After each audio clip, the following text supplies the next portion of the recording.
Ladies and gentlemen, I'm in the middle of an impactful move at the moment, and all my shit is packed up. So instead of doing the traditional little musical indictment shit at the beginning of this podcast, I will instead do a cappella rendition of Danny Boy. My microphone is absolutely shit right now because I'm using my laptop mic instead of my recording mic. So if you hear my fan in the background, that's the ambiance. It's going to be a lo-fi track. This isn't gonna peak at all. This is I okay. So I've been fucking around with my settings to like avoid peaking, and I've already peaked Mm. like 3 times. Yeah. Yeah, love these mics. Okay, I'm going to lower that a little bit more. Okay. Oh, Danny boy. Oh, no, I'm doing this. And Welcome to the Two Schmoes Show. I'm Mr. Ryan, and I'm a Schmo. I'm Chiral, and I'm a Schmo. And this is the hell I'm in. How are you doing today, Chiral? I am in a Barbie world, and I am so ready. I'm quite excited for this. Are you ready for this? I am. I So, think it is uh the way that the review scores for this movie have sort of like petered off over after the release. I find very interesting and uh not at all surprising. so I saw the Barbie movie. Everybody, it was amazing. I never knew women had feelings. That's awful. Okay. Are we going to mansplain the Barbie movie today? I feel like we probably are, even if that's not the intent. It is But I think hard. it's a little inevitable. Yeah. As a dude, it's kind of like it's just a stereotype of the gender, really. Yep, Yeah. for sure. Yeah. Um, I do want to say, I think the bigger thing is that I want to like we can very broadly go over the plot, of course. Yeah. Um, but I wanted to first mention how that I want to like talk about the criticisms that people are trying to make of this because there are so many of them that are completely like unfounded and borderline absurd. I think a lot of the criticism of this are attacks of the concept of the film's overall message and not the film itself. That the film itself has been turned into a symbol for a lot of those reviews towards something larger than actual content of the film, you know? Yep. Yeah. Yeah, the most common criticism that I've seen that feels the most valid, I would say, is that the idea that the movie doesn't go far enough. I've seen that in many different contexts that, oh, it's not sarcastic enough. It's not a good enough satire. It doesn't dig deep enough into this problem or that problem, or it ignores other problems entirely to and focus on, what it does talk about. And while those are more valid criticisms of the movie, they still feel kind of weird to me. Where it feels like I can appreciate that for individuals who, you know, are trying to be supportive of the causes that are important to them, and that is good. But it feels weird seeing it coming at the expense of tearing down another banner, right? Yeah. I think I was my girlfriend's brother is is engaged, going to be marrying a woman who's very feminist and very like in your face about it. And she Hmm. and I had a really cool conversation about this, very slightly. She says she refuses to watch Barbie because it's too realistic as far as she's concerned. She wanted just um, a vapid, stupid blonde movie is what she wanted it to be. Just something to Just take. like Yeah, like a Legally Blonde, but another notch up. yeah. She wanted it to be just an Yeah, escapism for her, but she's like, oh sure. yeah, I don't want to think about the fucking patriarchy while watching Barbie. So And that's fair. yeah, she and I were talking about it, and I think I described it as this may not be the most important. May not be the most impactful feminist movie, but I think it's Hmm. very important because a lot of people who wouldn't understand anything about feminism are going to see this by accident. I would certainly hope so. Right, like even fucking Ben Shapiro got goaded into seeing the premiere. Yeah. So Barbie it's actually, definitely working. Barbie just crossed $1 billion today. By the way, It's nice. That's remarkable. I am a bit torn on it, right? mm-hmm. Because at the end of the day, it's Warner Brothers and it's Mattel, and they're both kind of garbage companies at the top of it. But I don't believe for a second that anybody with any sort of executive power greenlit any sort of specifics on this movie because I don't it understand how is, this movie was made. This is not. yeah, Yeah. right, like I that is the biggest question mark for me, is that question, how did this happen, because it doesn't make sense. This And I'm glad that it happened, but it by all logic shouldn't have. the fact that this movie portrays, they make a joke of the Mattel CEO possibly being a pedophile. Yeah. Yeah, that is not good for brand synergy, but that's hilarious. Yeah, even just the idea of openly saying how, you know, our current culture is obviously not as overt of a patriarchy as it used to be, but it still is effectively. Like, that is as saying the quiet part out loud as you can. And, all you have to do is look at the average executive board to see how true it is. One of my favorite details in that whole movie, and I'm really upset that they. My biggest problem with Barbie is they spell out everything. It's not a They subtle do. movie. My No. favorite thing, I laughed out loud in this because I was the first one. I think I was the first one to notice this in my theater. Mm-hmm. When they showed the Mattel CEOs for the first Mm-hmm. time, and it's just a room full of white guys, Yep. I laughed out loud. Yep. Yeah, and then they, It's perfect. of course, they have to say that later in the movie, like, "Oh, we're just a room full of white guys. We're perfect to run Barbie." I'm like, Mhm. okay, you ruined it. Thank you. Yeah, there is I think the biggest thing for me in terms of whether Barbie is a good movie or not is that it is genuinely funny. Hmm. You can, take the criticisms that it makes of our current cultures and societal norms as vapid, as utterly not ironic, but hypocritical, given who's producing the movie. At the end of the day, it's still a good, funny movie.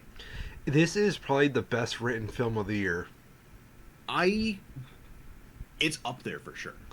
for me Right? at least. Like, so Yeah.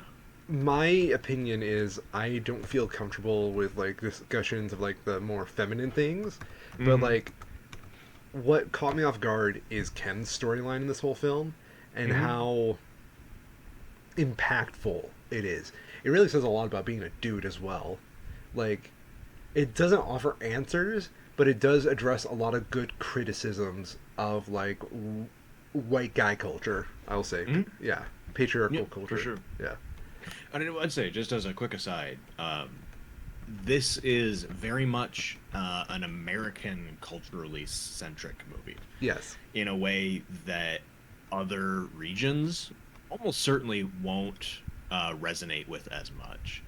Like, I've seen people in Europe in particular who see this and are just like, yeah, it doesn't make as much sense to me. It's like, well, yeah, sure.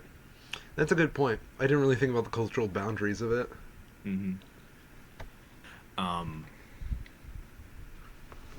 yeah, in terms of like impact on me personally, the biggest thing that I saw was things that I had seen my own mother go through, right? Mm-hmm. And I was able to, it's very beat you over the head kind of stuff with its language, but still seeing that acknowledged in a movie this big without any sort of qualifiers on it, I thought was really good, and I genuinely appreciated. I agree with this. I agree with this a lot.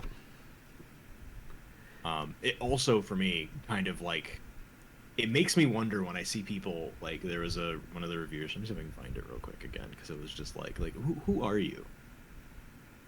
Like, who are these people that are coming out of the woodworks to say this kind of shit? A high-heeled Trojan horse from which it espouses all matter of feminist nonsense that is eye-rolling at best and sexist at worst. Just terrible people. I mean, I kind of agree with the sexism thing, but that's like part of the joke. Yeah, it's intentional. It's like, Yeah, yeah, of course it is. That's the point. yeah. Like it's like calling the kettle black, you know? Yeah. Yeah.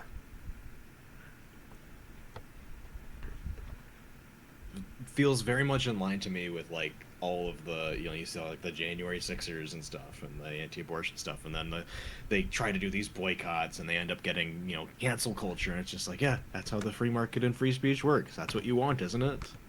No, because we have to put up with the consequences of our actions. Yeah. So I highly recommend the Barbie movie. It's the kind of thing that a lot of people who should see it probably won't, and that's a shame. But it's great. I mean, I think if you were going to go see Barbie, you probably would have gone by now. Probably. Yeah. I think that's fair. But it's great. It's, far and away the funniest movie I have seen in probably since COVID, at least. This is the first movie in a long time that made me cry laughing. Yeah. Yeah. It's like, it starts early and it just doesn't stop. Yeah. Like, And I really enjoyed seeing how, because it's it's a comedy, of course. There's jokes peppered throughout it. In my theater, I enjoyed hearing, because you can hear people laughing, of course, hearing people reacting to different jokes differently, right? I'm not laughing at necessarily the same thing as somebody else is, but everybody who is there is having a good time and finding something to enjoy. of course. Like, I'm a mid-20s white dude, so I thought the Snyder Cut joke was the fucking best thing ever. But No. a lot of people who see it probably aren't even going to know what that means. I'm a mid-20s white dude, and the fact that it opens up with a Stanley Kubrick reference, Yes. that is the funniest fucking thing I've ever seen. As somebody who just saw 2001 for the first time this year, I thought it was great how awkwardly they had the bone throwing up into the air, changing into the Barbie logo. That is, to me, exactly as awkward as the original is. With I get what you're doing, but wow, that's a bit clunky. I see what you mean. It's perfect. Oh yeah. The fact that one moment. Yep. And clickety clock, we are back. I had to go yell at people about my moving process, and I apologize for that. While I was gone, Chiral actually spent the 15 minutes trying to fill in the dead air. I'm gonna call it practice. Practice, yes, practice. Because what we were talking about beforehand, I think you're very vividly describing patriarchy or something like that. Yeah, we were just wrapping up with the Barbie movie discussion. Yeah. So Talking about how great it is to be a white dude. yeah, exactly. Yeah. Can I just say, Ken as a character in this movie, I did not think would go this hard. Mm-hmm. I don't know. What did you think about the whole significance of his character? I thought it was done well. Like the rest of the movie, it's pretty surface level. Yeah. It's not trying to be subtle by any means, and I think it does it well. It sets up the obvious sort of reversal of Ken and Barbie's roles compared to the roles that exist in the real world a lot of times, and it does a good job playing off of that for its story beats, and in particular when it gets to the later half of the movie, the more larger plot points. The performances of all of the Kens are phenomenal. I think that was something that I didn't expect as much as to see all of the side characters having such strong performances, but everybody did great. Oh my god. Just the whole I'm just a Ken sequence. Mm-hmm. That's worth the price of admission alone. It's quite good. It is quite good. I very much enjoyed I didn't even realize he was in it, but Michael Cera's character, where it's just Michael Cera, he's Alan, and he just goes and starts beating the shit out of the Kens by the end of the movie. To me, that brought back a lot of good memories of Scott Pilgrim versus the World. Yeah. Yeah. Which, in a weird way, I feel like this movie took a little bit of inspiration from. Mm-hmm. It has the same sort of absurd like physics and just accepted reality of the world. I like that, the accepted reality. That's a great way of describing it. 'Cause, like, You know, it's like this is just how things are. Everybody's fine with that. yeah, poor Ken's second-class citizens forever. Mm-hmm. It's not like we have anything like that in the real world. Am I right? Hmm.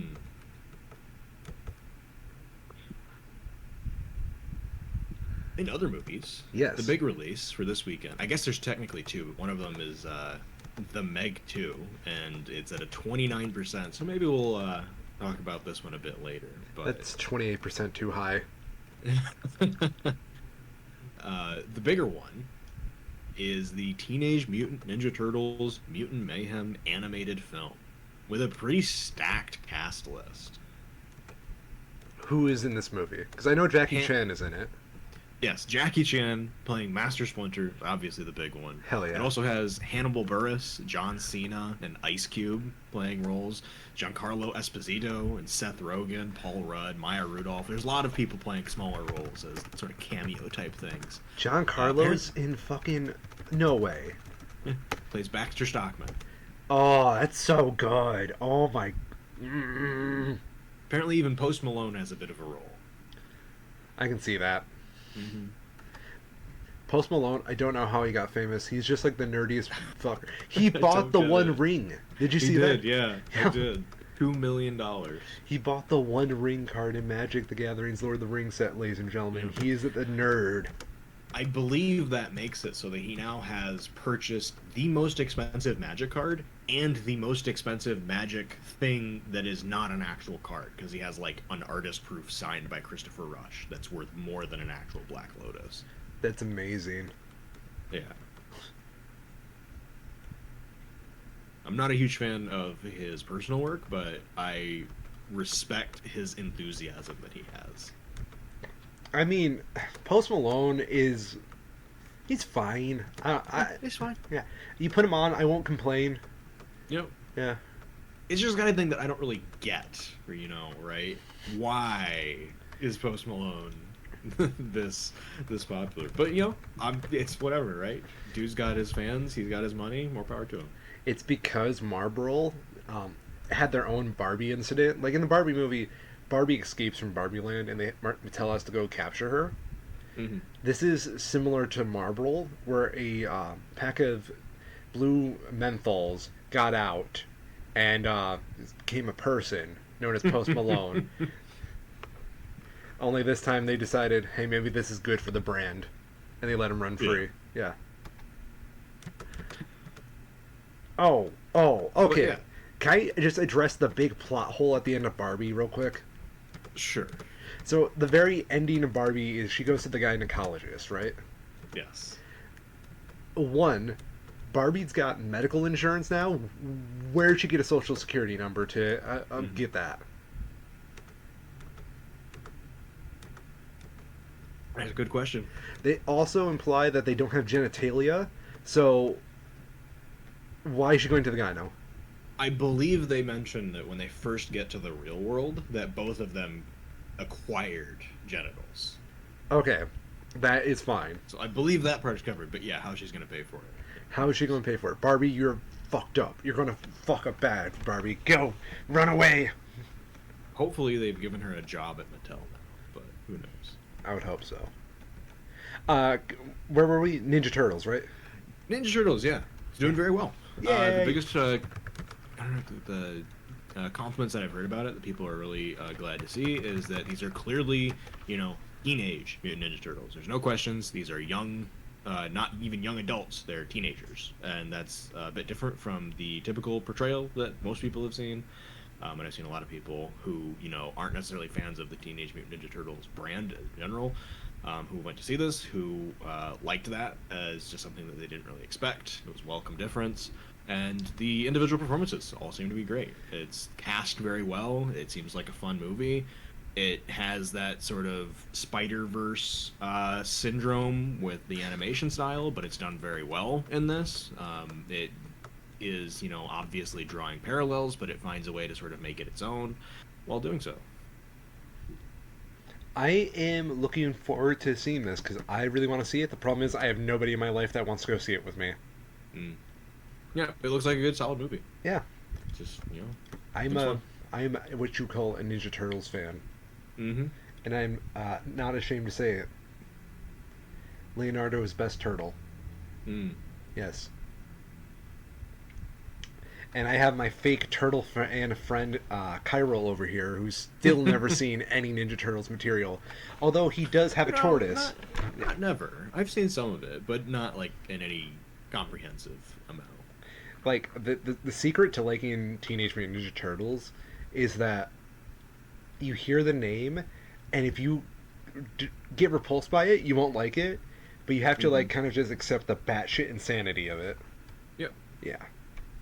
I definitely watched some of the like made for TV Cartoon Network type movies, and Mm. I enjoyed them. They're fine. Yeah. It's just something that I've never really had a chance to watch in any comprehensive way. I'm sorry. I failed you as a friend.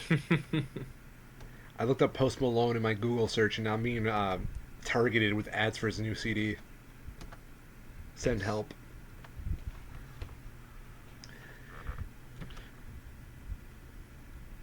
Oh, another note that I think you'll really enjoy. Have you heard who did the music for the Teenage Mutant Ninja Turtles movie? No, go on. Trent Reznor and Atticus Ross. What the fuck? Yeah. Apparently the soundtrack for this is excellent. Like, of course it is. But yeah. What the fuck? Wait, Atticus Ross and Trent Reznor also did The Social Network? What the fuck? Oh yeah, that soundtrack goes really well. I highly recommend. They do a remix of "In the Hall of the Mountain King." Yeah. Banger, classic. I can't believe they also I know they did Soul, but I can't Yep. believe they went on to I I wish I liked Trent Reznor more than I already did, because like he impresses me all the time. Yeah. Yeah. Wait, he did video games? Oh, I'm sure. Okay, what do you do? Okay, name your predictions because I'm seeing some big names on this list. For Trent Reznor, Yes.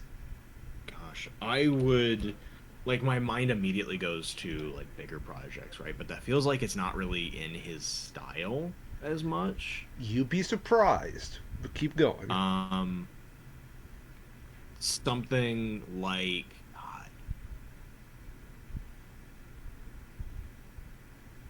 the later Halo games, maybe. No, but you're on the right track. Yeah. Hmm. Think something more contemporary to the later Halo games. More contemporary. What, like, is it like in the right genre at least? You are in the right genre, definitely. So would it be like? I mean, I guess I keep thinking of like esports stuff. Most of them don't really have music. um, Do you give up? yeah, I'm not having anything in particular come to mind now. Okay, here we go. It is Quake from 1996, the original Quake, Oh, the original Quake. Wow. and Call of Duty Black Ops 2. Okay. That it just blows my mind. Those are two huge names. That being said, I Interesting. don't see any much more afterwards. Apparently, he did a song with Halsey and Little Nas. What the fuck? What? No. No way. Motherfucker worked on Old Town Road. Hmm. With Little Nas X. How? How? That's funny. I wouldn't have guessed that at all. Yeah, he was like one of four producers. You want to know who else was on that? What's that? Atticus and motherfucking Ross. Mm-hmm. Damn. These two are like Lennon and McCartney.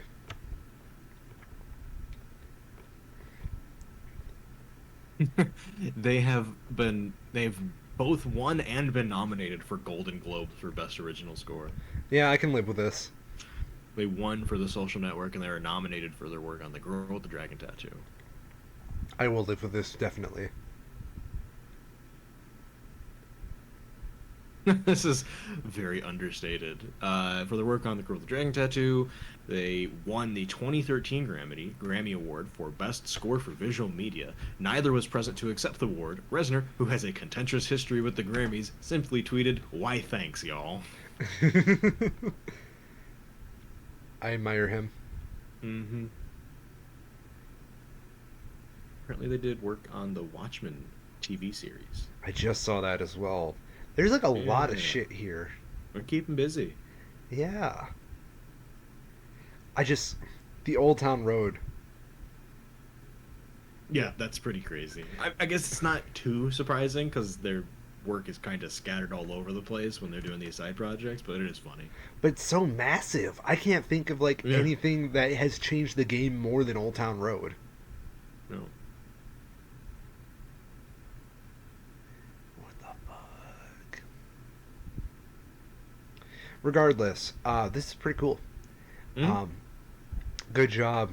I can't wait to see the movie and point out all the Trent Reznor and Atticus Ross bits. Ninja Turtle movie good. Turtles do well. Movie and a half shell. Turtle power. Mm-hmm. Mm-hmm. Couple of quick news pieces to go over. It should be pretty quick. Oh no. There was two big ones this week. I forgot to mention one before the show, but it's a quick one, so we'll go through it too. But the big one is that Trump has been officially indicted by the, I guess it's not like official, but the January 6th committee is what everybody calls it. And importantly, his indictments of it are unrelated to either the actual insurrection that happened on the day of the 6th, nor his speech that he gave preceding that. All of the four counts involved in it are related to actions that took place before that occurred and are related to the much more general and easier to prove charges of conspiracy to obstruct like an official proceeding and conspiracy basically to deprive people of their rights to vote. Wasn't like one of the charges conspiracy against rights just in general? Yeah, just conspiracy against rights. That's so fucking messed up. Yeah. That's like the charge. Yeah. Yep. That sums it up. So how scaled on and how big on a scale of 1 to 10 is he fucked? Much. Well, it's hard to say how much he like as an individual is going to be fucked, but I feel like this is far and away the most important indictment that we've had so far. Right. The stuff that's been going on in New York with its tax law is, you know, just kind of the usual white collar bullshit, which is a bit depressing to say, but it's true.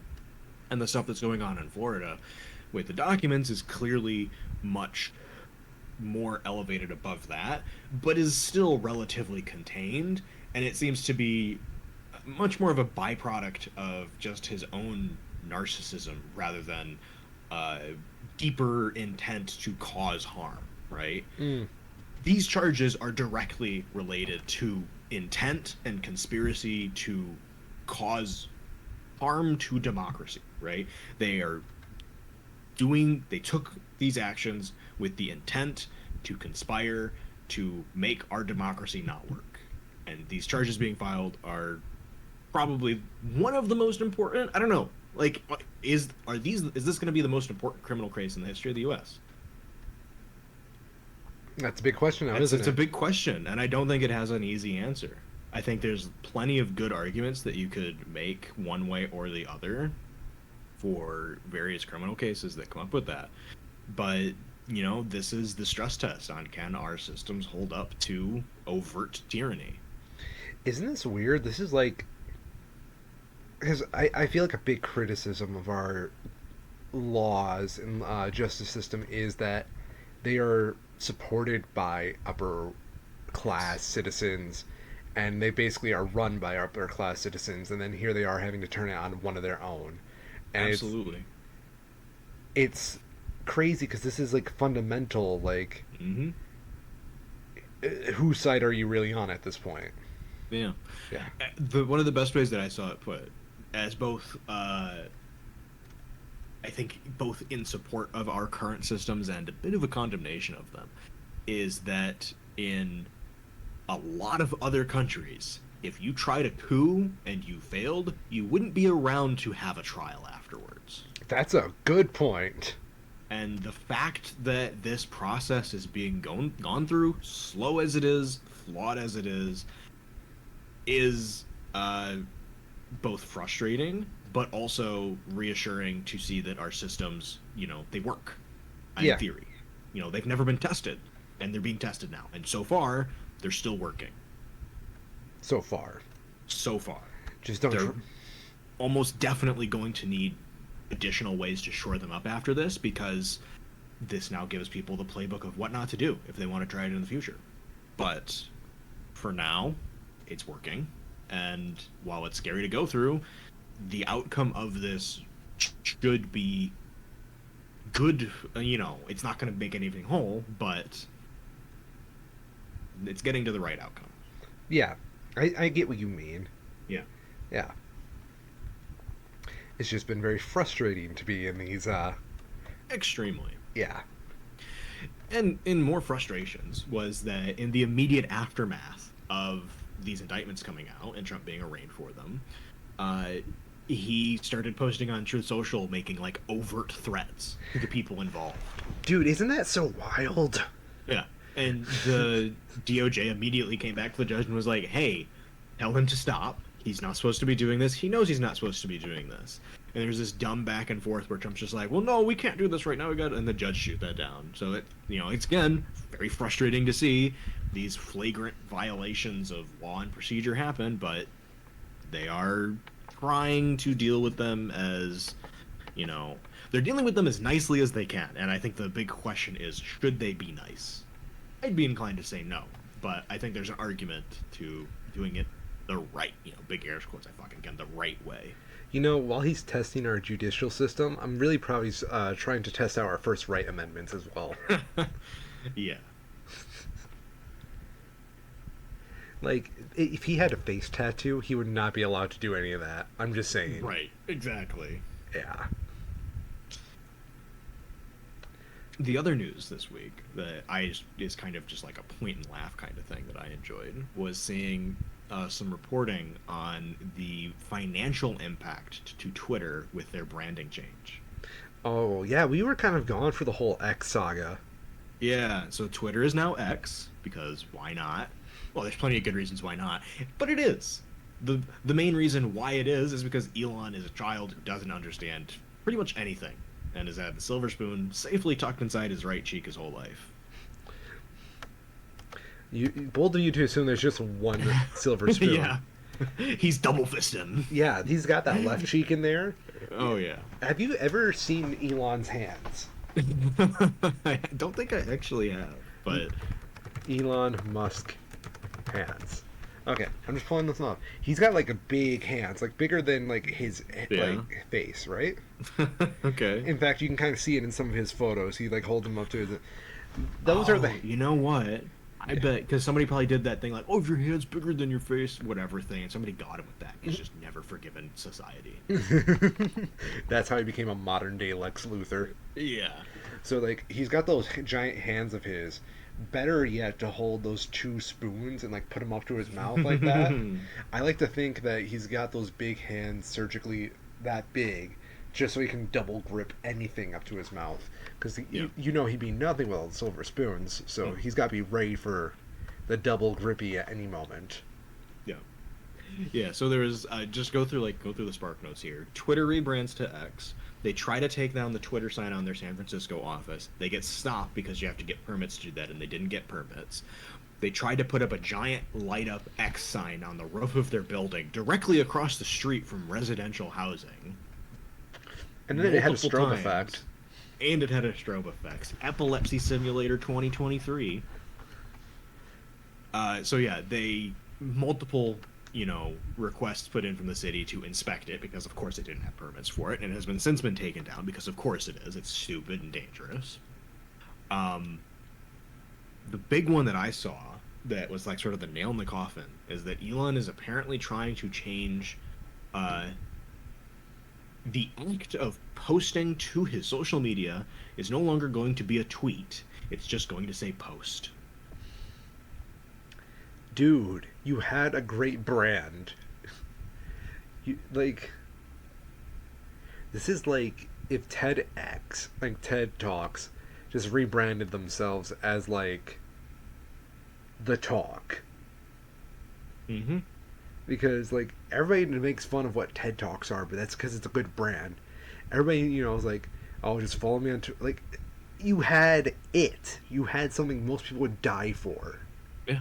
Yeah. He had the act of posting to his social media was so synonymous it had a verb in the fucking dictionary. Are you serious? Yeah. No way.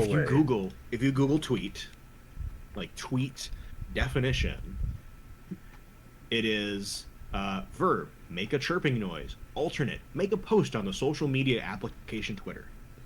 That's amazing. Nobody else has that. Because like Facebook, it's a post. Yeah, it's a post. It's like Google levels. Like you're going to Google something. Yeah. And he threw it away. And the Instagram. estimated damage of throwing that away is up to $20 billion in brand value. And we've already seen the impact from it, right? If you try to look up this app on any sort of, app store or anything like that, you're going to get dozens of results where there was only one Twitter. Yeah. And it makes a lot of things, particularly surrounding the culture of the internet, really fucking awkward. Because, well, what are you going to call it when you post a video on Twitter? You can't call it a Twitter video anymore. Is it going to be an X video? That's not going to get what you want. All these sorts of problems that were not issues before. But Elon's got to have it his way. And it's his brand losing the money at this point, I guess. So, leading into this, in the future, I have gotten an account on Blue Sky now. Yo. So, much to talk about on that soon. And I'll say, since doing it, I'm on Twitter a hell of a lot less now. How is it? Like, okay, sorry, can you just give us like a little taste for us degenerates? High level, the app is good. It needs more people. That is the biggest problem, and it's the obvious give and flow, right? Yeah. They have a good app, it's growing, and their by invite only system makes sense, but it's gonna slow its growth. And we'll see how it goes. Maybe it never gets a wide release, and it just kind of stays what it is. But as it is now, it's very good. Okay. I'll say the biggest problem is that because of the sort of invite-only nature of it, once you start to get internet subgroups, those subgroups start to get disproportionately large, and it's resulted in a disproportionate amount of what would be the right word? Adult content ending up on it. That And it's makes easy enough to sense. manage. There's tools for that, but it is noticeable in a way that it wasn't on something like Twitter, where there's just so much stuff that all just kind of gets pushed out unless you look for it. So, but it's good. On the whole, it's better than Twitter, for sure. Damn, dude. I'm jealous. Yeah. I haven't gotten any invite codes that I can give out, but I'm hoping to get one sooner or later, and I'll be starting to pass them around. This is your in. This is your in, everybody. It does seem to be quite slow, though. From the people I've talked about, from the person that I got a code from, it's like, if you're active, you get one, like, every couple of weeks, if that. And there's been times where they've had to slow it way down, especially as people are trying to find Twitter alternatives. I can kind of see that, especially since Twitter is huge, and it had the money to be huge. I could not imagine like anybody trying to get to Twitter size as fast as like possible. Yeah, it's not a healthy way to do it. No, like the only we saw that with Threads, right? Even Threads, who Threads. has the money to do it, Yeah. they still got cut down to like half after a week because a bunch of people signed up and then they didn't use it. Right now, if you're signing up for Blue Sky, chances are you're probably going to use it. And you're probably going to use it a lot. The biggest thing with it, though, right now, is that they don't have ads implemented. And it is definitely going to change once that happens. And that's going to be a when, not an if. Yeah. It just hasn't happened yet. I mean, So that is a welcome aspect of it, but it's an aspect that's going to go away eventually. that's unfortunate, but I'm willing to live with it. Yep. And it makes sense. Mhm. Stuff costs money. Servers aren't free. What do you mean they're not free? I go on a Minecraft server every week. Mm-hmm. Jesus. So, very interested to talk about that in the future, but that's going to be a bit of a longer one. I think it'll be good to do, another just sort of a recap. We did that roundup before. It'll be cool to sort of go in and just, like, go through them again, see what's working, what's not. Yeah. I'm willing to Who give it time. all's had security vulnerabilities at this point, because that number's not zero.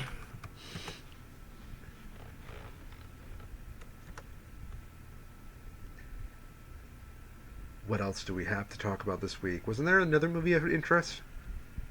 We can talk about the Meg 2. Oh, yeah.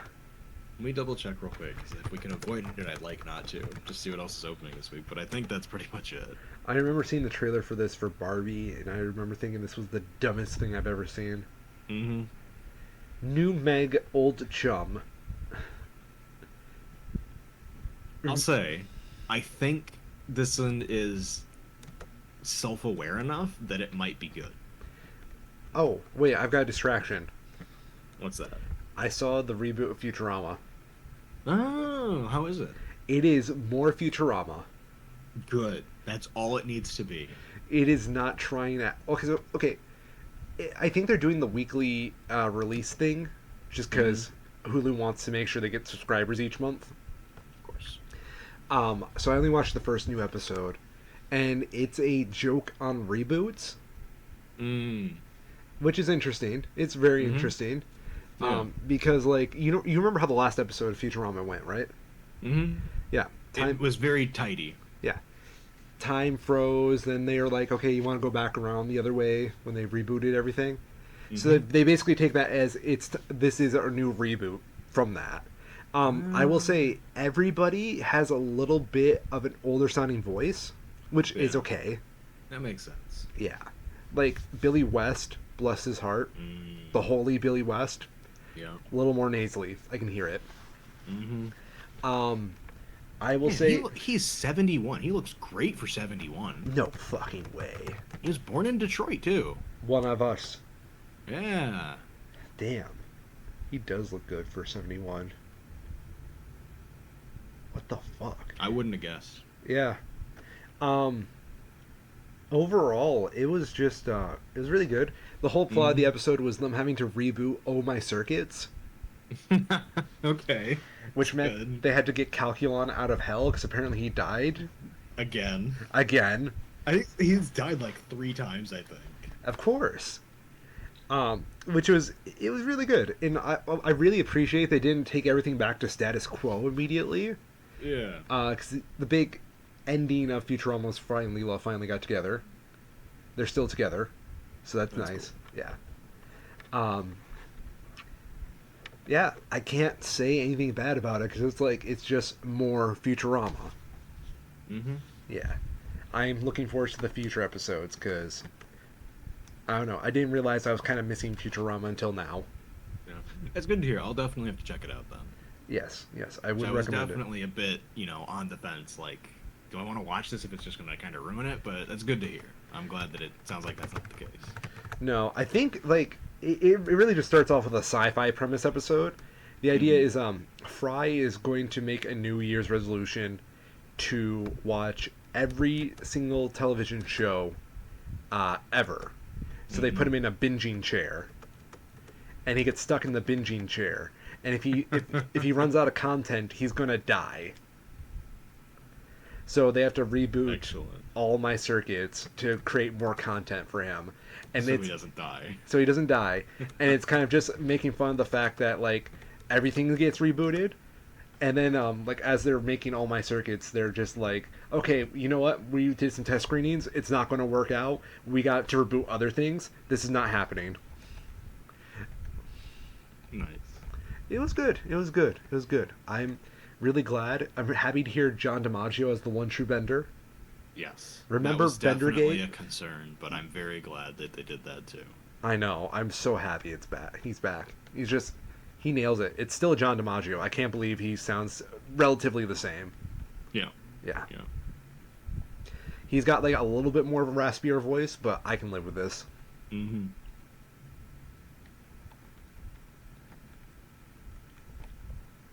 The Meg 2. Fuck. I could not The stall Meg out. 2. Yeah. Um, it's a movie, all right. Yeah.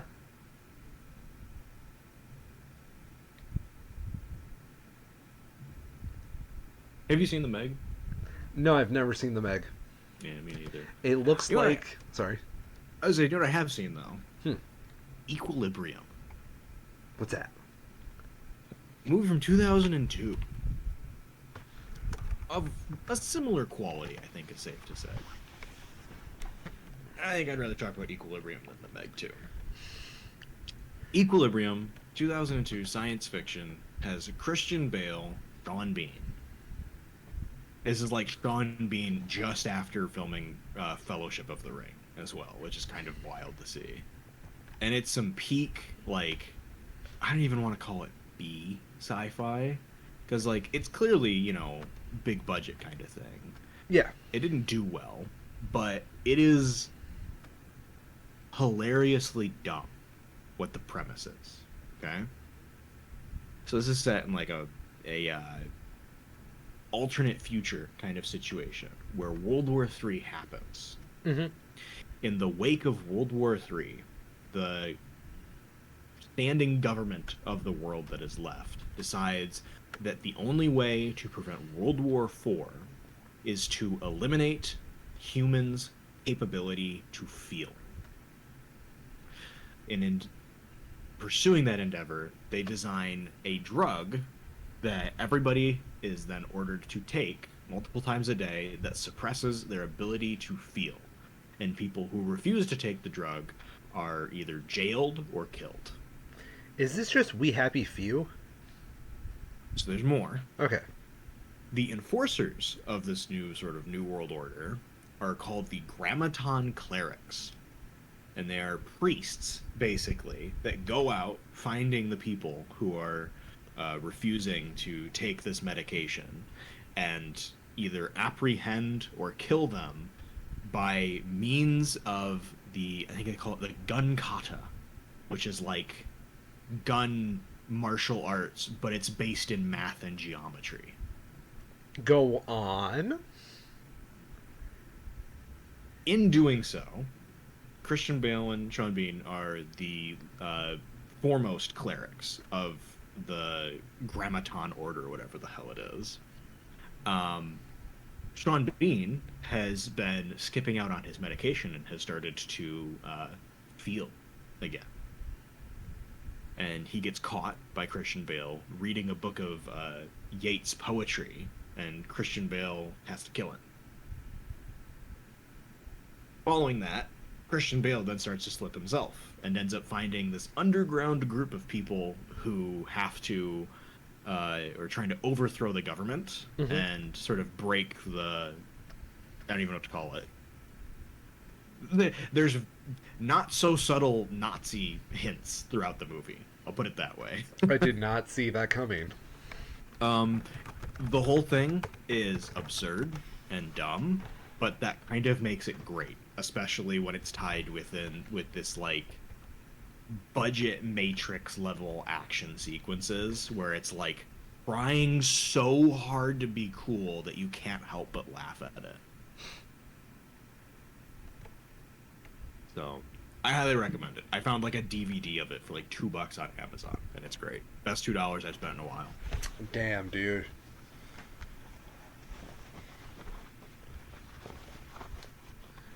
I'm trying to think of like anything that costs $2 nowadays.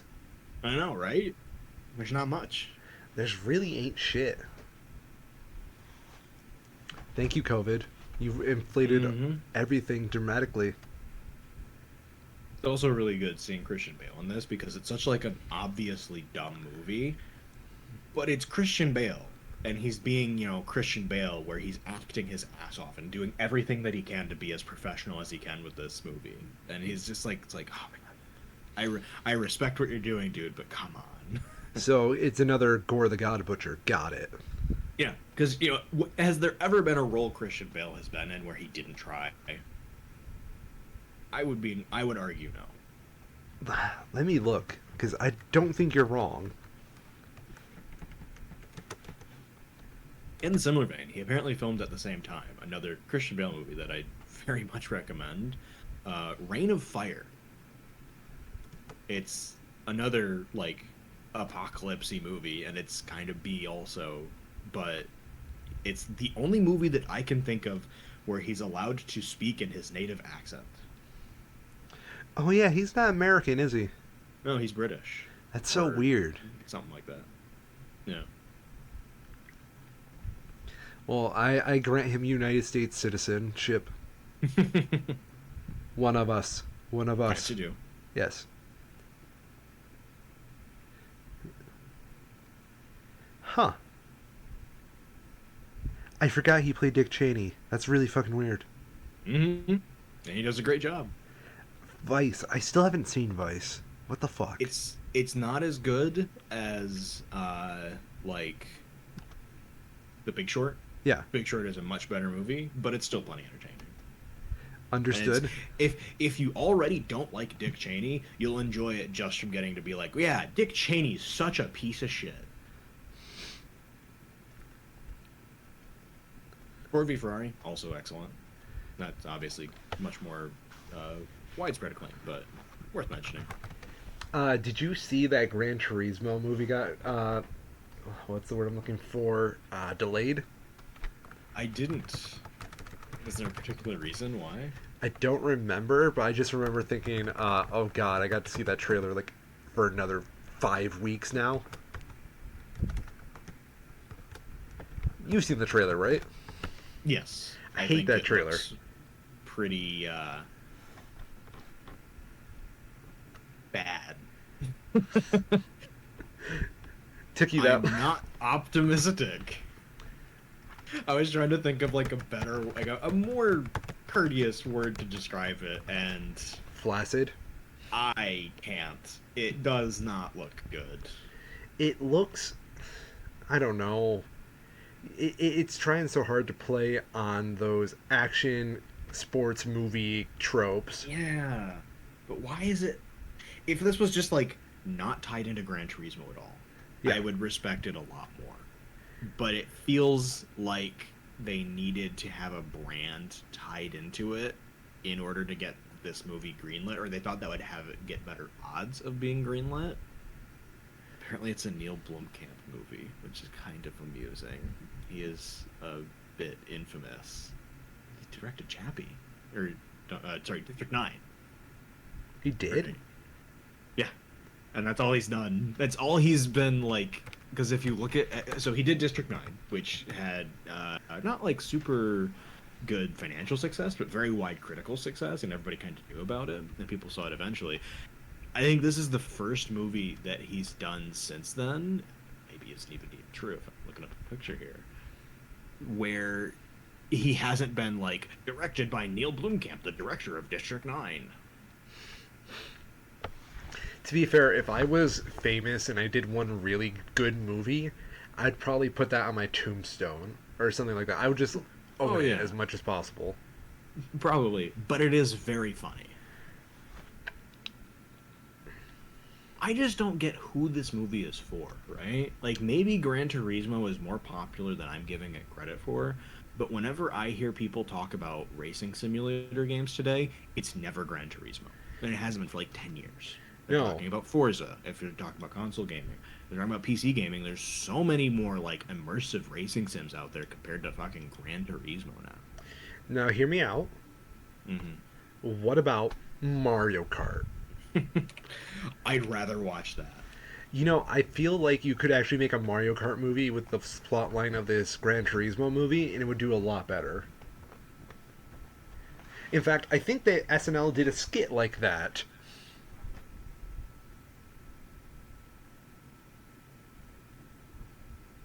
It's especially weird because there's, at the same time now, they're filming a Formula One movie, like an actual Formula One movie.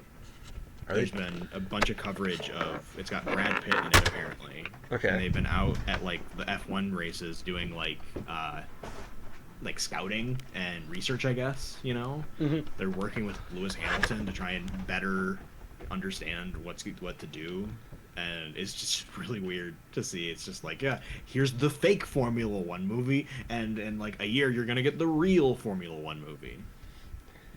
Okay, so hear me out, right? Yeah. If you could make any movie based off a sport, what sport would Okay. it be, and what would be the basic plot? Does the plot have to directly involve the sport, or can the sport just be kind of set dressing? So we can do it at like Rocky. So Okay. you've seen Rocky, right? Yeah. So it can be set dressing, but like it can be about as tied to it as possible as you Yeah. would Yeah. like. That's fair. I want to see more hockey movies. So I'm going to Hockey? say that that's the start of it. Yes. I think hockey is super underappreciated outside of like Canada and the north of the US. Okay, okay. Hockey is great. And I would love to see some sort of a movie tying in with hockey, trying to like tackle the physicality of it, right? Because that's where you get your tension. You know, you have some washed up guy who, former used to be good. Like, that's like the easy way. Yeah. You have some cheap emotional punches. The other side, and the thing that I would be more personally interested in would be like a sort of like semi biographic piece where you get like a big name actor to come in and play like Wayne Gretzky or something, someone that everybody kind of knows the name of already, and just tell that story. Okay, okay, okay. Wayne Gretzky probably would be probably a bit. He's so successful that if you put his exploits in a movie, people would probably not believe it's real. But something like that. But I would go for hockey. I feel like that's a bit untapped. We've had plenty of football movies, at least, especially in the U.S. There's been soccer stuff that's come around. We've had, baseball's America's pastime, so it's had on and off things. Usually not tied to like the professional aspect of the sport, but it's been in and out for a lot. Racing is all kind of mixed together. We've even had plenty of like rugby type movies, right? hmm But as far as I can think of, all of the bigger hockey movies have been relinquished to like the Mighty Ducks level things. I keep forgetting the Mighty Ducks even became a thing. Mm-hmm. Okay. So do you want my idea? Because I have a really great idea for a Mm. movie. Yeah, please. Okay. The year, 1993. The day, Okay. November 12th. The rules: no doping probes, no holds bar, no biting, no eye gouging, no mandatory gloves or combative uniforms, no judge scores, unlimited 5-minute rounds with 1 minute rest in between, and knockouts and tap outs are allowed. Okay. It's in Denver. Elevation just above mean sea level for peak performance. And we've only got 8 motherfuckers in this whole thing. Okay. We are bringing in motherfuckers from Taekwondo, shoot fighting, boxing, Brazilian Jiu Jitsu, Kenpo, kickboxing, sumo, and Savante. This is the story of UFC 1 and the life, the fucking legend of Hoist Gracie. Okay.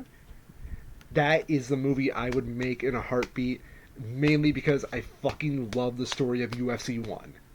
Mm-hmm. I highly recommend it if you ever have time. I think you can find the whole tournament on YouTube nowadays.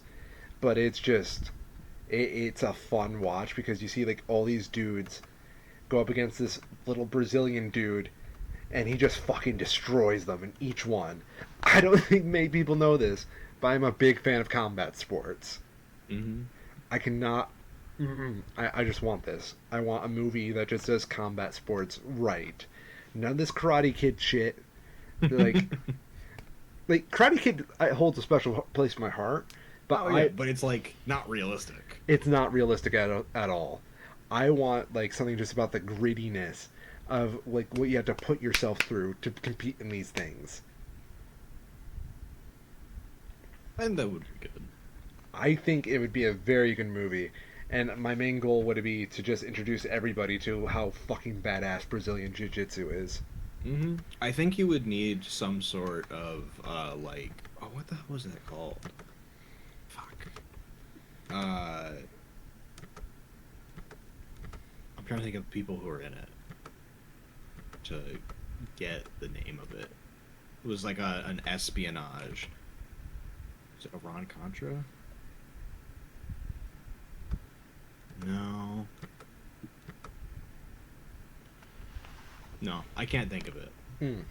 But something where you have like a B plot with a more traditional narrative structure to augment the less traditional story of the sport itself, right?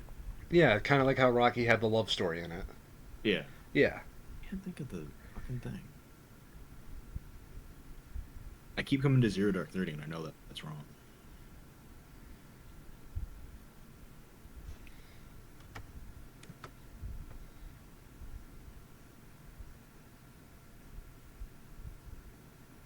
Argo. Mm. Where like the main story is they're trying to get out of Iran, but the more narrative part is the whole, we're making the fake movie, Yeah. where that narrative part is completely detached from the actual action and stuff and the tension that's happening, but it helps to ground it and keep the plot moving forward in a linear projection. I would say something along the lines of like do something like Bloodsport, but real. Mm-hmm. Have you ever That's a seen good way to do it. Bloodsport? Not in its entirety, but I do know. I do know of it. It is my favorite cheese film of all time. It's absolutely terrible. You should not watch it as a serious movie, but it is worth your time if you want something really fucking stupid. Man, that's pretty wild. Apparently, UFC 1 had almost 90,000 live pay-per-view buys in 1993. Oh yeah, dude, it's fucking wild.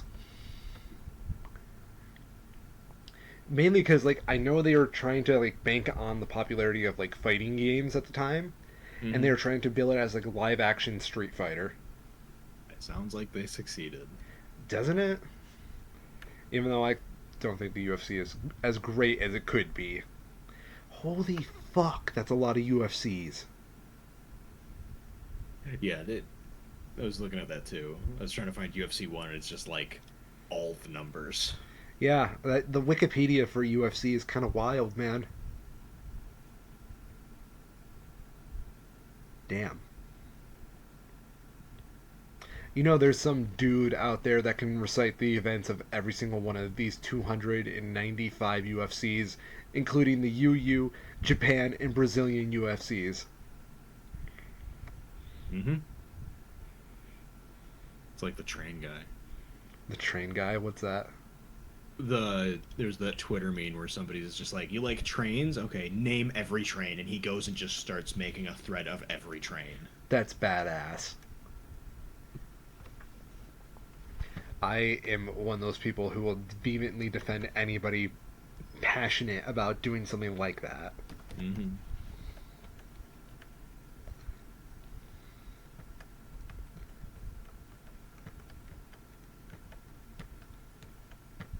Anything else for the show this week? That's all I got. Okay. A bit of a short one, but My moving schedule will appreciate this. I'm Miss Orion, and I've been a Barbie girl in a Barbie world. and I'm Chiral, and I am Kenough. Damn.